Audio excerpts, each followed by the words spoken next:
ഒരു നായ്ക്കുട്ടിക്ക് ഒരു മനുഷ്യനെ ഇത്രയധികം സ്നേഹിക്കാൻ പറ്റുമോ എന്നുള്ള ചോദ്യത്തിനുള്ള ഉത്തരാണ് ബോബി. സ്കോട്ട്ലൻഡിലെ ഏറ്റവും പ്രസിദ്ധനായിട്ടുള്ള നായയാണ് ഈ ബോബി എന്ന് പറയുന്നത്.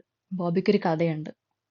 ജെസ്സിയും ജോണും അവർ ദമ്പതികളായിരുന്നു. അവർ ഏഡൻബ്രയിലേക്ക് എത്തി.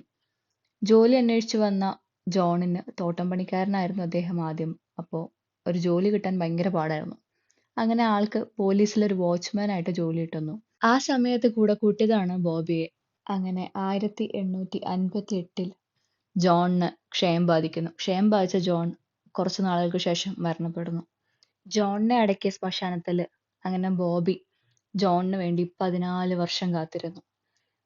ഭക്ഷണം കഴിക്കാൻ മാത്രം ഒരു കടയിലേക്ക് പോകും. ബോബിയുടെ കഥ അറിയാവുന്ന ആർക്കാണല്ലേ അവന് ഭക്ഷണം കൊടുക്കാതിരിക്കാൻ തോന്നുക?